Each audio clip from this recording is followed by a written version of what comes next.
and dudettes. How are you guys? This is Chazzy and welcome back to Cinema Chazzy, the segment on this channel where I review the many movies that I watch over the years, whether they're old or new or modern or classic. I'm pretty sure some of those words are synonyms, but I refuse to change it because that is my intro for these movie reviews and I am a stubborn little YouTuber, I am. I'm gonna keep saying that! So anyway, today is going to be my second football-related movie review in a row. The last one having been Remember the Titans, that was released back in 2000. And I've been doing some football-related content on my channel lately. You know, I've been playing Madden NFL 23, doing some player profiles, talking about teams and stuff. You know, I reviewed a docu-series about the Arizona Cardinals recently. So this is actually, this is kind of like a, you know, a little theme that's been going on, right? And if you guys have been following my channel for a while, if you have watched my movie reviews for years now and you follow me on Letterboxd also, you might know that I am a sucker for biographical sports dramas. I love movies based on true events, especially when they're related to sports, you know. And today I'm going to be talking about Invincible. Right? This is actually a very underrated football movie in my personal opinion. I actually really like it a lot, even though there are quite a few historical inaccuracies, you know. Like if you compare what actually happened to what's shown in this movie, it actually gets a little aggravating, you know. Why the producers took so much liberty with certain details, I will never know. But it was released back in 2006 and it stars Mark Wahlberg as Vince Papale, who was a bartender and a die-hard fan of the Philadelphia Eagles who got the chance to play for them for 2 seasons between 1976 and 1978, you know. And even though he had a very short-lived career, that really must have been a dream come true for you to support a team all your life and then suddenly you get to play for them, you know. It's freaking awesome.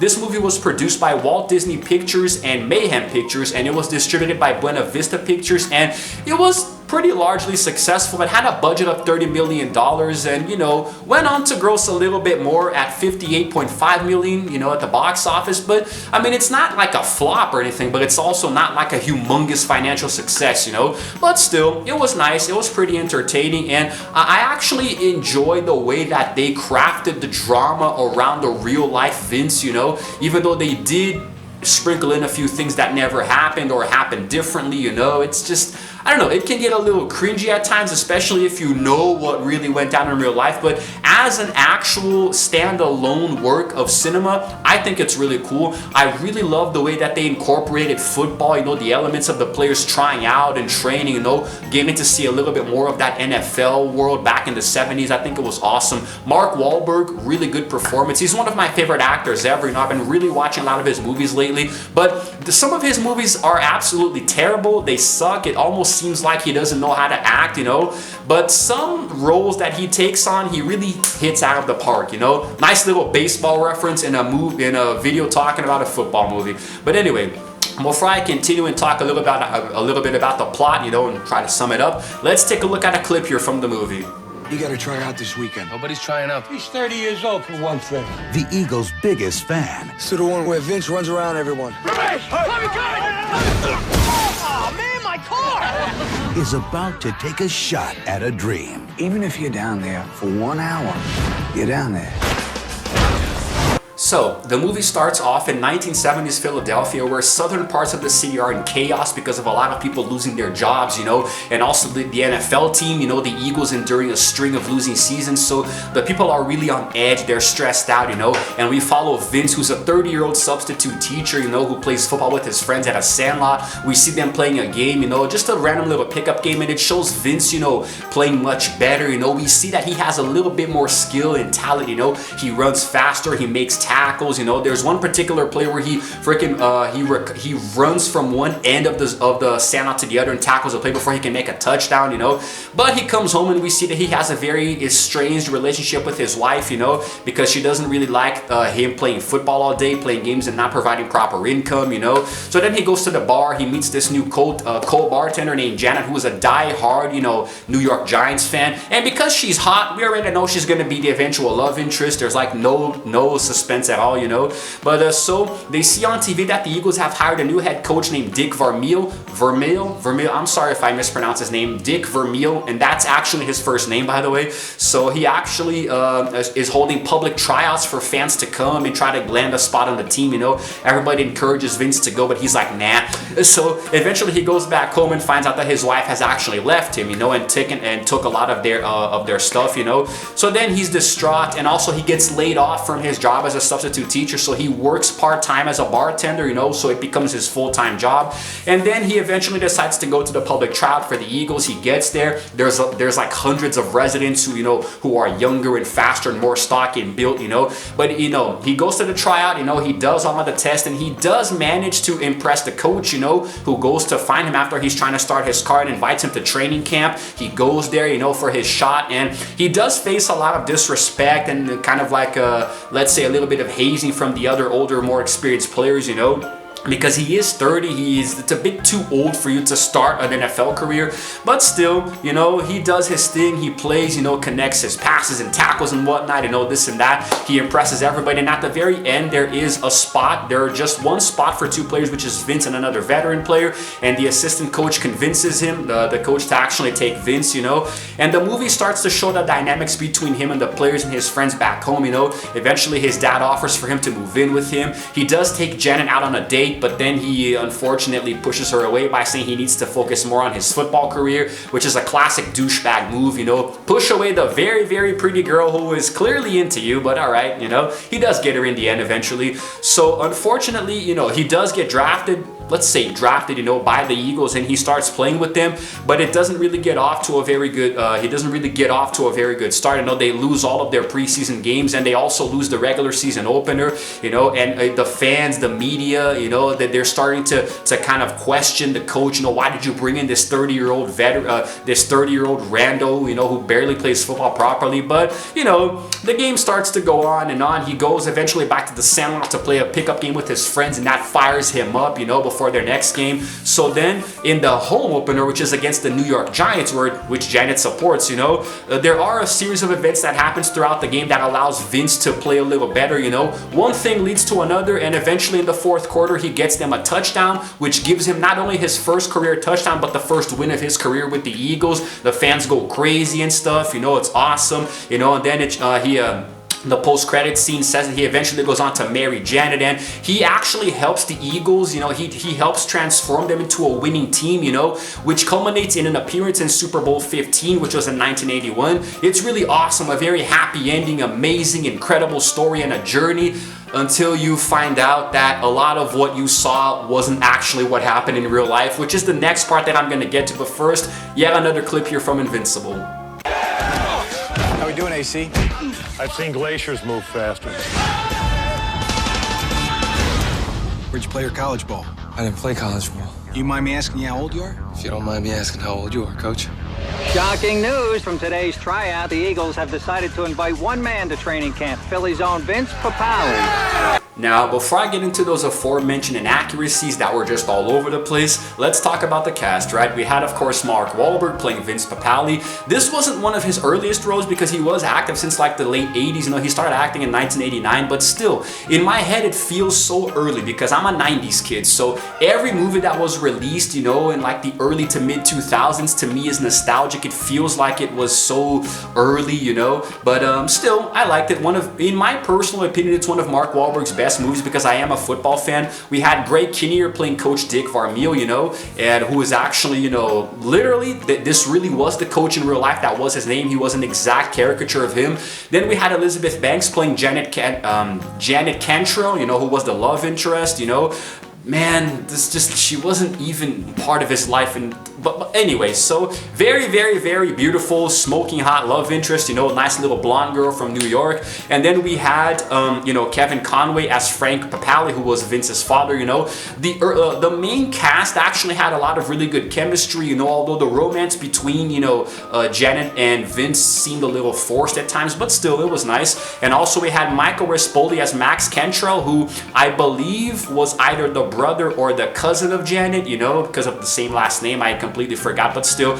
Then we had some of his friends, you know. We had Kirk Acevedo as Tommy, you know, one of the guys who was always at the bar and was an Eagles fan. We also had what the hell? What kind of name is this? Dov Davidoff as Johnny, another one of his buddies. Or actually, I think this guy played one of the coaches, you know, no, he was one of his friends. The next guy was, I think, was part of the coaching staff, which is, what is going on, you stupid frickin' Michael Kelly as Pete, who I believe was on the coaching staff, you know. And then we also have Stink Fisher as Dennis Franks, who was one of the players, the real life players, you know, on the Eagles. Then we had Michael Moran as AC Karani. Don't even know who that is, but I think at this point I'm talking about the players who were on the Eagles. Then we had Michael Norrie as Leonard Toes, and also quite a few different players here, huh? We had Jack Killer as Wade Chambers, right? And then, of course, we had, I do believe this is the woman who played his wife, Lola Glaudini, as Sharon Papale, who was, you know, Vince's wife, you know, before she left him. Then we had Paige Turco as Carol Vermeil, who I imagine is the head coach's wife, or maybe his daughter or something. Or maybe Morgan Turner playing Susan Vermeil was the daughter or the wife. You know, I really don't remember these very tiny, small details here. And that's essentially it. Now we're going to talk a little bit about the differences, you know, and this is where it gets crazy, man, because in reality, Vince had already played football in the late 60s, you know. He did play a little bit before his semi-professional and his professional career, you know, with the Eagles. So he wasn't just a completely random bartender. He did have experience playing football, you know. And Mark Wahlberg, the actor who played him, was actually shorter than he was, you know, at the time. Mark Wahlberg was closer to the height that Vince was back in high school, you know. And also Vince's wife, you know, who we see in the movie, did actually leave him, but it only happened in 1971, 5 years before the events of the movie even took place, you know. And also, the movie actually shows Vince meeting Janet before the tryouts, but that didn't actually happen, you know, because they did eventually date and get married and have kids, but that was not within the movie's time frame. They actually got married in 1993, man, like almost 2 decades after his career with the Eagles had ended, you know, which is crazy. He did not participate in an open tryout, you know, like we saw in the movie, because he actually participated in a private workout that was by invitation only. And also the opening scene in the movie, you know, okay, no, that's not important. The game versus the Giants at the very end, this is where it gets very technical, because the touchdown that Vince, you know, converted didn't actually count, you know, because the Eagles actually won the game very easily, 20-7, you know, instead of struggling like we saw in the movie. The Giants didn't even score until very late in the game. The fumble recovery that we saw at the end didn't actually happen because Vince's touchdown didn't count due to the NFL rules at the time, because the ball couldn't be advanced, you know. It was still a key play for the Eagles to win, but it did not happen the way we saw in the movie at all whatsoever, you know. He never scored, Papale, right? He never scored a regular season touchdown in the NFL. His only offensive stat came in 77, you know, with 1 catch for 15 yards, you know. But anyway, so pretty much that, you know, a few other things that are just not important, but essentially there were quite a few inaccuracies that when you stop to think about them, when you analyze them and compare them with what you see in the movie, it becomes very, very annoying, you know. It's like, it's not like it was hard to be truer to form. I don't know why they took so many liberties and changed so many details, you know, which is going to affect my final rating, which I'm going to get to later after I show you guys another clip. In 1976, To make this roster, you must throw away all fear. a 30-year-old bartender Excuse me, my name is spelled wrong. Nothing personal. But is it really gonna matter? who played only 1 year of high school football You ain't going nowhere! tried to become the NFL's most unlikely rookie. How am I supposed to run all this? You can't wear quarterback pads. You won't last a week wearing those. Nothing personal. It's really gonna matter.